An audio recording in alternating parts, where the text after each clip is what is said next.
அஸ்ஸலாமு அலைக்கும் வரஹ்மத்துல்லாஹி வபரகாதுஹு. காசாவில் மனிதநேயத்தின் அழுகுரல் உலகின் இதயத்தை உடைக்கிறது. 2023 அக்டோபர் 7 முதல் இஸ்ரேலின் தாக்குதல்களில் 60,000க்கும் மேற்பட்ட உயிர்கள் இழக்கப்பட்டுள்ளன. இதில் பெரும்பாலானோர் பெண்களும் குழந்தைகளுமாகும். 2.3 மில்லியன் மக்கள் அகதிகளாகவும் பசியும் வறுமையும் அவர்களை வேட்டையாடுகின்றன. இந்த பேரழிவின் மத்தியில் முனம்பில் உள்ள ஒரு பள்ளிவாசலில் நடந்த ஜும்மா குத்பாவில் இதயத்தை உலுக்கும் வார்த்தைகள் உலகின் கவனத்தை ஈர்த்தன. பசியின் பாரத்தால் தளர்ந்து போன ஒரு இமாம் தனது பிரசங்கத்தை இவ்வாறு முடித்தார்: பசியால் என்னால் பேச முடியவில்லை. அதை கேட்க உங்களுக்கும் திறனில்லை.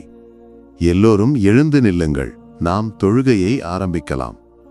இந்த வார்த்தைகள் காசாவில் மக்களின் துன்பத்தின் ஆழத்தை வெளிப்படுத்துகின்றன. புகழ்பெற்ற அறிஞர் அலி அஸ்வலாபி இந்த நிகழ்வை சமூக ஊடகங்கள் வழியாக பகிர்ந்ததும் ஆயிரக்கணக்கானோர் இந்த இதயத்தை தொடும் தருணத்தை பகிர்ந்தனர். உலகின் கவனம் காசாவின் மனிதநேய நெருக்கடியை நோக்கி திரும்பியது. UNRWAவின் 2023 அறிக்கையின்படி காசாவில் 81 விழுக்காடு மக்கள் வறுமை கோட்டிற்கு கீழே வாழ்கின்றனர். 63 விழுக்காடு மக்கள் உணவு பற்றாக்குறையில் உள்ளனர். 11 வாரங்களாக முனம்பிற்கு உதவி விநியோகத்தை இஸ்ரேல் தடுத்து நிறுத்தியது நிலைமையை மோசமாக்கியுள்ளது.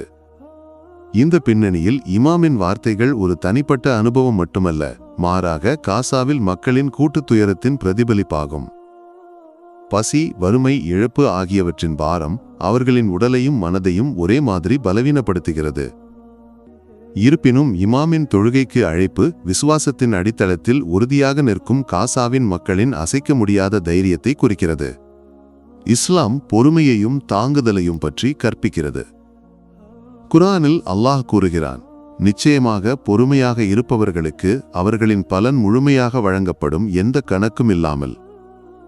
காசாவின் மக்கள் பசியும் போரும் கொடுமையான நெருக்கடிகளுக்கு மத்தியில் இந்த பொறுமையின் முன்மாதிரியாக உள்ளனர். இமாமின் வார்த்தைகள் பசியின் உடல் சிரமங்களை மீறி ஆன்மீக உறுதியுடன் தொழுகையை நோக்கி மக்களை அழைத்தன.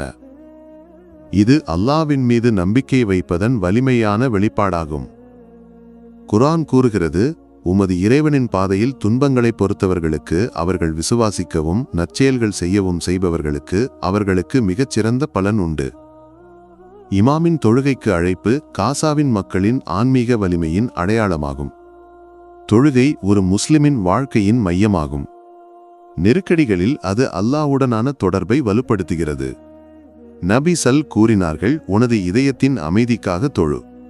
பசியும் துயரமும் நிறைந்திருக்கும் மத்தியில் காசாவின் மக்கள் தொழுகையில் ஆறுதல் காண்கின்றனர். இமாமின் குத்பா விசுவாசத்தின் இந்த ஆழமான செய்தியை உலகிற்கு வழங்குகிறது. எல்லா நெருக்கடிகளுக்கு மத்தியிலும் அல்லாஹ்வின் மீது நம்பிக்கை வைப்பதும் தொழுகையும் மக்களை உயர்த்தி நிறுத்துகிறது. காசாவின் மக்களின் துயரம் ஒவ்வொரு முஸ்லிமுக்கும் மனிதனுக்கும் ஒரு அழைப்பாகும், உதவுவதற்கு, பிரார்த்தனை செய்வதற்கு, அவர்களின் குரலை உலகிற்கு முன் கொண்டு செல்வதற்கு. நபி கூறினார்கள்: முஸ்லிம்கள் ஒரு உடல் போன்றவர்கள். ஒரு பகுதி வலியால் துடிக்கும்போது முழு உடலும் அதை உணர்கிறது. நாம் காசாவில் உள்ள சகோதரர்களுக்காக பிரார்த்தனை செய்யவும், அவர்களுக்கு உதவி அனுப்ப முயற்சிக்கவும், அவர்களின் துயரத்தை உலகிற்கு வெளிப்படுத்தவும் வேண்டும். அல்லாஹ் காசாவின் மக்களின் துயரத்தை தணித்து அவர்களுக்கு அமைதியையும் நீதியையும் வழங்கட்டும். ஆமீன். அஸ்ஸலாமு அலைக்கும் வரஹ்மத்துல்லாஹி வபரகாதுஹு.